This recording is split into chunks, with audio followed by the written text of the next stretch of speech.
Assalamualaikum warahmatullahi wabarakatuh. Dengar tak?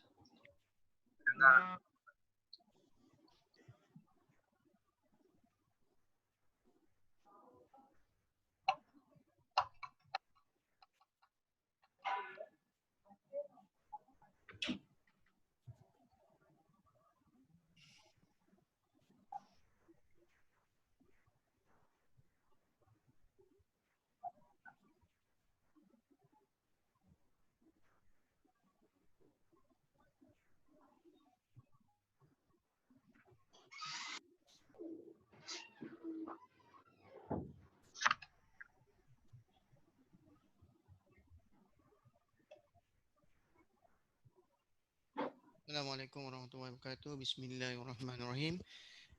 Pembelajaran kita mulakan dengan membaca doa. Bismillahirrahmanirrahim. Allahumma aftah alaina hikmataka wa ansyur alaina. Okey. Semua boleh dengar suara saya? Ya, boleh. Okey, kita akan mulakan sesi pembelajaran kita.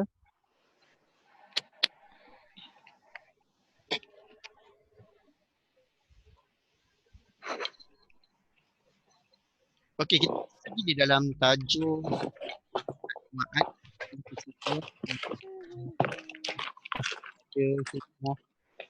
Solat Jumaat dan kita telah selesai unit yang pertama. Untuk tajuk ini dia ada 2 unit. Yang kedua tentang khutbah Jumaat. So, untuk tajuk ini dia ada 2 unit. Okey.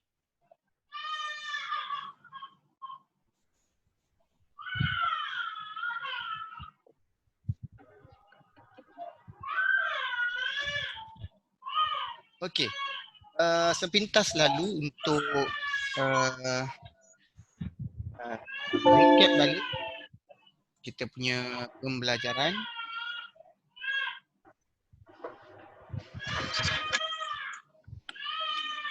Okey. Untuk unit 1 yang pertama yang paling penting, first ini pelajaran solat Jumaat. Okey. Maksud solat Jumaat. Definisikan hukum solat Jumaat. Solat Jumaat beserta dalil solat Jumaat. Okey, dalil solat Jumaat seperti mana saya cakap dia ambil daripada surah Al-Jumaah itu. Okey, hukum dia apa? Solat Jumaat bagi lelaki apa dia?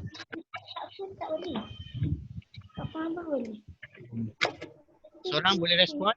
Apa hukum solat Jumaat? Wajib Okey. Dan juga maksud. So saya harap awak dah masukkan definisi solat Jumaat dalam 3. Okey. Okey. Seterusnya kamu kena tahu selain pada maksud, hukum dan dalil yang basic, yang keduanya beberapa kena ingat syarat wajib solat Jumaat dan juga syarat sah solat Jumaat. Okey. Syarat wajib dan syarat sah solat Jumaat. Yang ketiga, 3 jenis jemaah. Masjidin, mukim dan juga musafir. Okey, masjidin, mukim dan musafir. Apa maksud dia? Okey, boleh tengok balik di muka surat sebelum ni. Dan kemudian kita akhir dengan hikmah solat Jumaat. Okey, apakah hikmah solat Jumaat? Hikmah ni membawa maksud yang banyak. Okey, untuk yang ni ialah apa rasional solat Jumaat dan apa rahsia di sebalik pensyariatan solat Jumaat. Okey, sebelum tu ada soalan tak? Sebelum kita pergi kepada unit yang kedua tentang khutbah Jumaat, ada sesiapa nak tanya? Tak ada? Hari ni ada ramai sikit. Ada 15 orang masuk saya. Okey. Okey, kita teruskan kepada unit yang kedua 4.9.6. Okey. Maksud dan hukum khutbah Jumaat. Okey, sebelum ini tadi pada unit pertama, maksud dan hukum solat Jumaat. Jadi yang kedua ni ia adalah tentang khutbah Jumaat. Apakah maksud khutbah Jumaat itu sendiri dan apa hukum dia? Okey. Yang pertama maksud dia, apa maksud khutbah Jumaat?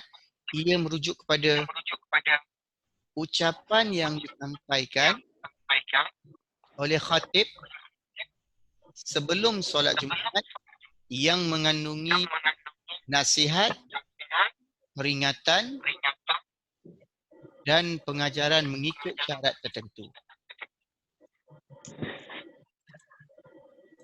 Okey, dapat semua? Dapat? Dapat Okey. Okey, khutbah Jumaat sekali lagi ia merujuk pada ucapan siapa sampaikan? Khatib.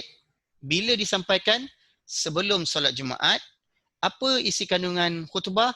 Nasihat, peringatan, pengajaran mengikut syarat tertentu. Itu maksud khutbah. Okey. Paling penting kamu kena ingat khutbah tu dia satu ucapan. Okey, apa isi ucapan itu? Yang mengandungi nasihat, peringatan, pengajaran mengikut syarat tertentu yang disampaikan oleh khatib. Khatib ini ialah istilah yang digunakan pakai bagi merujuk kepada orang yang menyampaikan khutbah. Khatib maksudnya si pelaku. Okey, orang yang membaca khutbah kita panggil khatib. Okey? Okey, setakat ni ada soalan tentang maksud khutbah Jumaat? Ada Okey, saya teruskan kepada hukum. Apa hukum khutbah Jumaat? Okey, apakah hukum khutbah Jumaat? Okey, hukum khutbah Jumaat ni wajib, okey, dan termasuk dalam syarat sah solat. Okey. Okey. Hukum khutbah wajib dan dalam masa yang sama ia termasuk dalam syarat sah solat. Okey, hukum khutbah tadi. Okey. So selamat datang yang baru masuk, yang baru join. Okey. So hari ini banyak sikit, alhamdulillah. So saya harap lebih ramai akan join lagi. Kita tak pasti berapa lama lagi kita akan perintah kawalan pergerakan ni, tapi saya jangka mungkin kemungkinan besar bersambung lagi ni. So kita akan terus lagi lah dengan Zoom ini. Okey. Okey, yang baru datang, yang baru join, kalau ada apa-apa persoalan awak boleh terus interrupt kalau nak tanya ke apa ke. Kalau tak nak tanya menerusi audio, awak boleh chat pandai-pandai awak tekanlah kat situ ada chat tu. So saya boleh baca chat awak, nanti saya boleh respon. Saya respon secara audio lah. Okey, supaya semua orang boleh dengar. Okey. Okey. Seterusnya 4.9.7 iaitu syarat khutbah Jumaat. Okey. Jangan tertukar dengan syarat wajib Jumaat. Jangan tertukar dengan syarat sah solat Jumaat. Okey.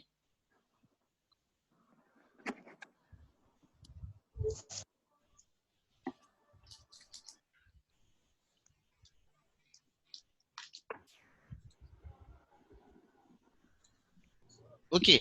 Syarat khutbah Jumaat pula boleh dibahagikan kepada dua. Okey, syarat khutbah Jumaat terbahagi kepada syarat khatib, syarat khutbah. Okey, saya ulang sekali lagi. Syarat khutbah Jumaat terbahagi kepada dua. Yang pertama, syarat kepada orang yang membaca khutbah iaitu khatib, dan yang kedua, syarat khutbah itu sendiri. Syarat ucapan itu sendiri. Okey. Kita pergi kepada syarat kepada orang yang membaca khutbah ataupun dipanggil khatib. Okey. Ada 4 syarat yang perlu dipatuhi oleh khatib ketika membaca khutbah Jumaat. Yang pertama, syarat dia khatib berdiri jika mampu dan duduk di antara dua khutbah. Okey. Yang biasa saat Jumaat tu biasa nampak tak? Khatib buat ni, berdiri.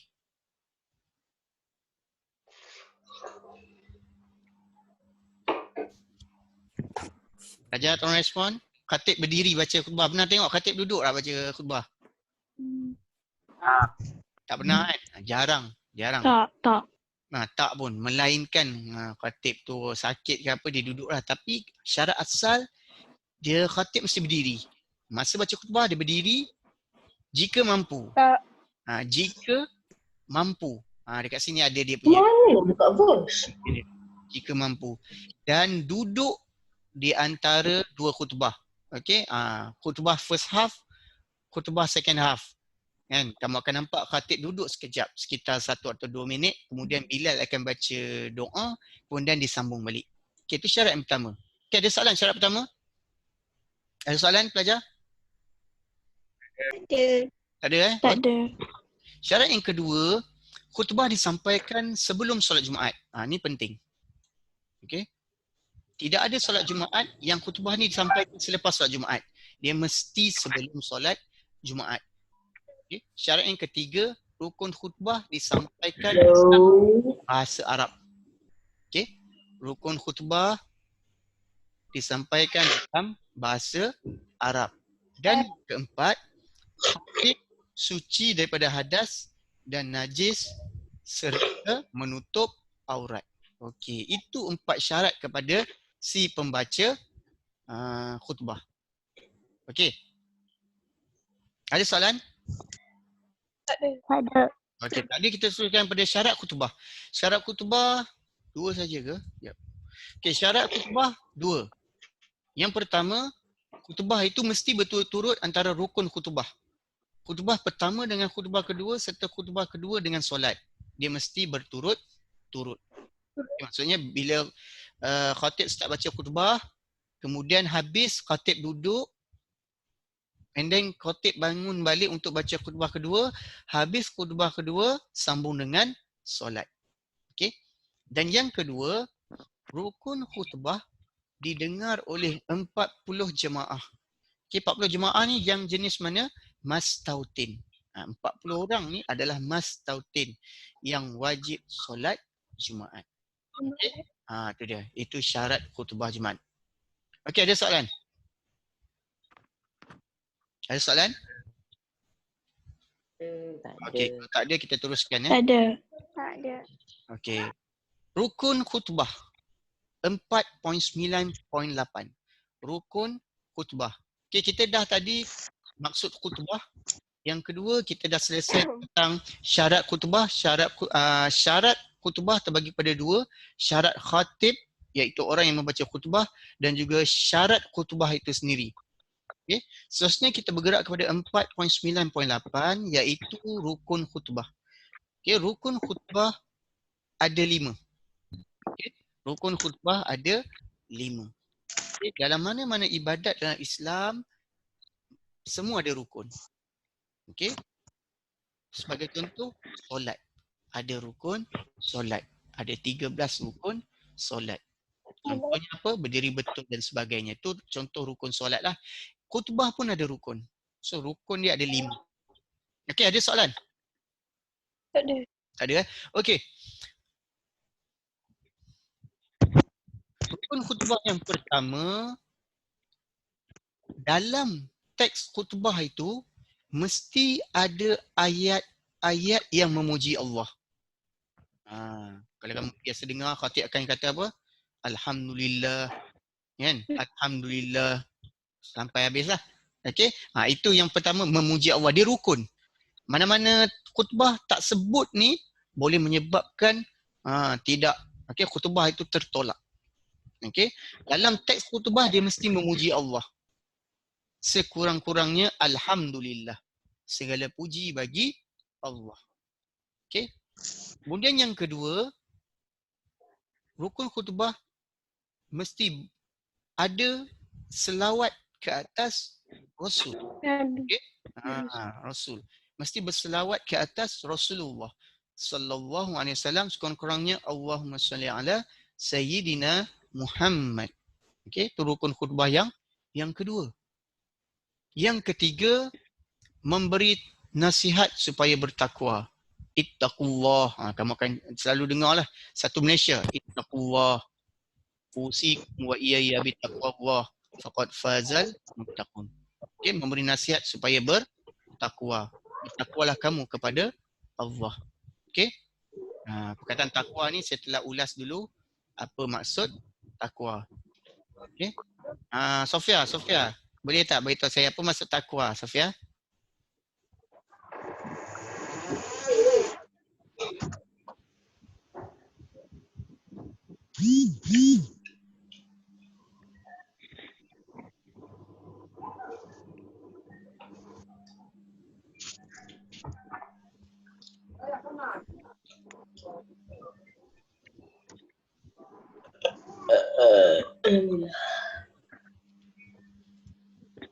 Okey. Okay, Arisa Jasmine tanya, Ustaz apa maksud Jemaah Mastautin? Okey, Jemaah Mastautin seperti mana dalam pelajaran lepas kita telah bincang, Jemaah Mastautin merujuk kepada mereka yang tinggal tetap di sesuatu tempat itu. Itu Jemaah Mastautin. Okey, boleh tengok balik Jemaah Mastautin ni di dalam buku teks, okey. Muka surat kejap saya scroll untuk kamu. Okey, ini dia. Okey, kepada yang bertanya Arisa, apa itu Jemaah Mastautin ini Jemaah Mastautin merujuk pada orang yang tinggal tetap di satu tempat. Okey, contohnya macam kamu. Kamu duduk, katakan kamu di jalan kebun. Kamu adalah Mastautin di jalan kebun. So wajib solat Jumaat. Mastautin adalah orang yang tinggal tetap di sesuatu tempat, hukum dia wajib solat Jumaat. Okey. Okey, clear? Clear tak Arisa? Ya. Okey. Ya? Okey, itu maksud Mastautin. Okey, kita sambung balik tentang rukun kutubah. Tadi saya tanya. Okey. Saya tanya tadi Sofia, tak ada. Senyap ke dah keluar? Ada ke? Tanya Fila lah, Fila. Mana Fila? Apa maksud takwa, Fila? Ketaatan kepada perintah dan larangan Allah.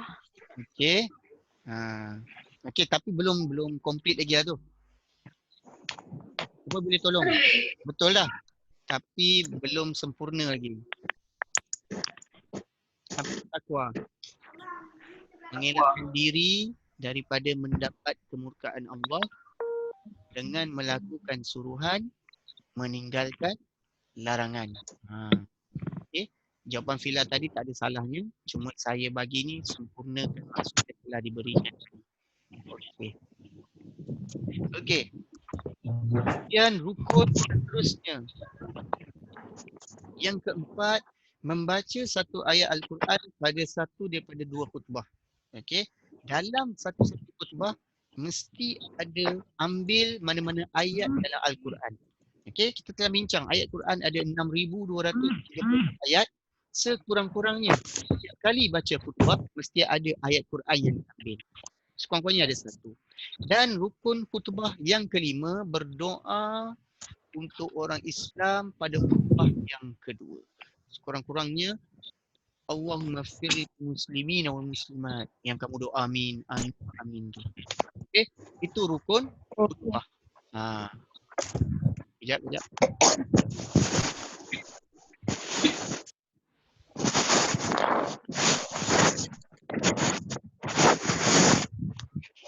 Okey. Cakap rukun khutbah. Hello.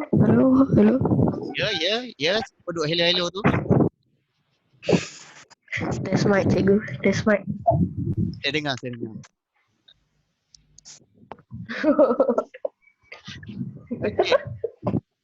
Apa ni? Aktif ke test mic ni? Okey.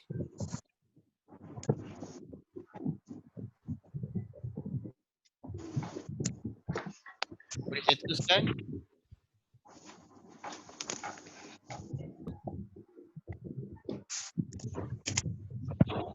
Okey. Kita sambung tentang sunat khutbah Jumaat. Okey, sunat khutbah Jumaat. Okey. Yang pertama, sunnahnya ialah orang yang membaca khutbah, okey, dia berkhutbah di atas mimbar. Okey, ni mimbar. Ni mimbar. Kebanyakan masjid yang besar, mimbar dia akan tinggikan. Tujuan dia supaya semua jemaah nampak. Okey, mimbar. Sunat. Kan tak boleh khatib ni baca kat bawah ni. Tak ada masalah. Tetapi seelok berkhutbah di atas mimbar. Kerana Rasulullah juga bila dia membaca khutbah, dia berkhutbah di atas mimbar. Sebelum mimbar ada, Rasulullah berkhutbah dia berdiri atas pohon tamar. Tapi lepas beberapa ketika sahabat membina satu mimbar yang khas, Nabi pun mula menggunakan mimbar tersebut dan tak guna lagi pohon tamar tu. Dan pada suatu hari ketika Rasulullah dan juga sahabat sedang berada di masjid, mereka mendengar tangisan tamar tersebut. Orang terkejut sebab ada bunyi ni, tangisan.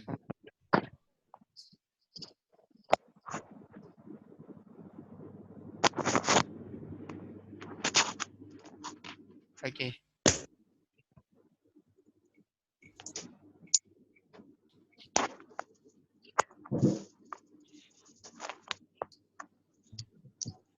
Seterusnya, yang kedua, duduk di atas mimbar sebelum menyampaikan khutbah. Ni yang biasa buat lah. Okay, dia akan naik, bagi salam, lepas tu dia duduk. Okay? Biasa. Siapa yang pergi solat Jumaat dia akan nampak ni. Kedua, sunat yang kedua. Yang ketiga, menghadapkan wajah ke hadapan tanpa menoleh kanan atau ke kiri. Maksudnya bila khatib membaca khutbah, okay, pandangan dia ke hadapan tanpa menoleh ke kanan atau ke kiri. Sunat yang keempat, memberi salam setelah naik ke atas mimbar. Okay? Yang keempat ini, memberi salam setelah naik ke atas mimbar. Seterusnya, menguatkan suara agar khutbah didengar oleh lebih daripada 40 jemaah. Okey, mustautin. Sunat. Okay, dalam konteks kita pada hari ini, kita dah ada sistem mikrofon. Okey. Jadi khatib taklah berjerit-jerit untuk kuatkan suara dia. Dan yang seterusnya, memendekkan kedua-dua khutbah. Khutbah kedua lebih pendek daripada khutbah yang pertama. Dan yang terakhir, memegang tongkat dengan tangan kiri. Okey?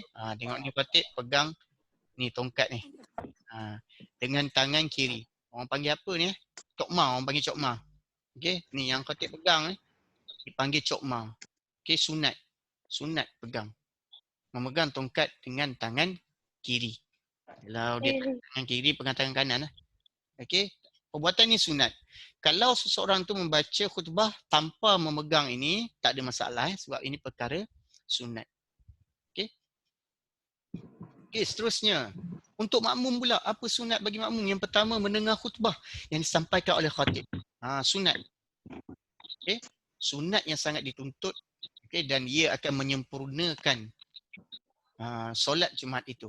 Makmum mendengar khutbah yang disampaikan oleh khatib. Jangan kita ikut trend jemaah yang banyak budak-budak tak dengar. Yang tak dengar khutbah, dia bersembang dengan kawan-kawan. Itu satu contoh yang tak baik lah. Okay. Seterusnya ialah melaksanakan solat sunat secara ringkas jika khatib sedang berkhutbah. Katakan kamu masuk ke surau atau masjid, waktu tu khatib dah start berkhutbah. Okay, kamu boleh solat sunat, tapi solat sunat tu hendak dilakukan dengan ringkas. Maksudnya buat yang rukun saja. Okay, contohnya kamu dah tak perlu nak baca doa iftitah, tak perlu baca doa surah selepas Al-Fatihah. Buat secara ringkas sebab apa? Nak mendengar khutbah ni lebih utama. Okey, mendengar khutbah lebih utama daripada solat sunat. Tetapi itu tidak dilarang. Okey, bila kamu masuk, kalau khutbah dah dengar, boleh solat sunat tak? Jawapannya boleh solat sunat, tetapi solat sunat yang ringkas kerana mendengar khutbah itu lebih utama. Okey. Okey, ada soalan setakat ni? Tak ada. Tak ada. Tak ada Ustaz. Tak ada? Okey, clear. Kita akan teruskan. Okey, nanti untuk Zoom ni, seperti mana yang kamu semua sedia maklum sebentar lagi dia akan bagi box message lah, nak bagi tahu meeting ni akan tamat. So bila warning tu saya keluar, kita akan hold dulu meeting ni, tetapi 5 minit 10 minit lepas tu sila masuk balik sebab saya nak habiskan tajuk ni sebab dia tak banyak nanti. Kira rehat area Ustaz. Dia ada rehat ni. Dia khutbah yang kedua ni. Second half lah. Dia second half Jangan korang keluar-keluar terus. 10 minit kau buat WhatsApp ke Facebook ke. Okey, lepas tu kau masuk. Okey. Okey. Seterusnya kita sambung 4.9.10. Okey, adab mendengar khutbah. Okey. Nak dengar khutbah ada adab. Adab ni apa? Adab ni merujuk kepada tingkah laku yang baik. Okay, apa tingkah laku, apa kita punya perangai apabila mendengar khutbah ni, macam mana patut kita berinteraksi bila mendengar khutbah. Okey, ia bersandarkan sebuah hadis daripada Abu Hurairah radhiyallahu anhu berkata bahawa Rasulullah sallallahu alaihi wasallam bersabda. Okay, apa kata Rasul? Iza qulta li sahibika ansit yawmal jumu'ati wal imamu yakhutub faqad laghawta. Hadis muttafaqun alaih. Okey, kelas tengok ni. Ada lagi kita jumpa muttafaqun alaih. Okey, muttafaqun alaih merujuk kepada hadis yang disepakati oleh dua ulama hadis yang terkenal iaitu Imam Bukhari dan Imam Muslim. Okey, ini kamu telah pelajari dalam tingkatan 1. Tapi saya suka tanya pelajar ni, muttafaqun alaih ni apa? Okey. Okey, seterusnya kamu berkata kepada sahabatmu, diamlah pada hari Jumaat ketika imam sedang berkhutbah, maka sia-sialah pahala Jumaatmu. Nampak? Daripada hadis ni kata, apabila kamu berkata pada sahabatmu, diamlah pada hari Jumaat ketika imam sedang berkhutbah, maka sia-sialah pahala Jumaat. Itu sebab kamu perasan, bila khatib dah baca khutbah, tak ada orang nak tegur siapa dah. Okey, kerana hadis ini. Okey? Tak ada orang nak tegur kau main handphone, tak ada orang nak tegur kau ni. Sebab apa? Hadis melarang dah. Nak tegur orang pun tak boleh dah. Nak kata pentingnya mendengar khutbah tu sampai tak boleh nak suruh kata diamlah kamu kena ni. Okey?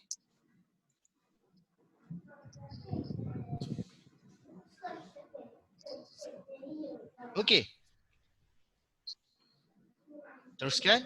Okey, berdasarkan hadis di atas, ada adab ketika mendengar khutbah, dapatlah kita simpulkan seperti yang di bawah. Yang pertama, memberikan fokus kepada isi kandungan khutbah. Okey? Fokus. Tapi ramai daripada jemaah kita, dia tidur. Fokus dia tidur. Okey? Adab dia ialah fokus kepada isi kandungan khutbah, bukan tidur. Okey? Yang kedua, diam dan tidak bercakap-cakap. Okey, diam dan tidak bercakap-cakap. Yang ni yang ramai orang buat. Okey? Mereka tidak ada adab. Okey? Bising. Rupanya ini adalah adab mendengar khutbah, diam dan tidak bercakap-cakap. Hukum bercakap ketika khutbah sedang sampai keadaan makruh. Okey, ini poin penting. Okey, saya ulang sekali lagi, ini poin penting. Apa hukum khutbah sedang berlangsung? Warning nak keluar ni. Okey, so warning nak keluar. Saya nak tamat alarm. Ada seorang baru masuk lah. Siapa ni? Kasdina. Okey, yang baru masuk tu dalam masa 10 minit nanti awak masuk balik Siapa tadi? Kasdina ke apa? Okey, saya akan end meeting ni. Okey, 10 minit lagi semua masuk balik. Boleh Boleh. Okey. Boleh. Boleh. Pukul 3.40 semua masuk balik menggunakan password yang sama seperti di atas. Okey, kita berhenti dulu untuk short break. Wabillahi taufiq hidayah. Wassalamualaikum warahmatullahi wabarakatuh. Ambil. Waalaikumsalam. Nanti invite balik. Hello guys.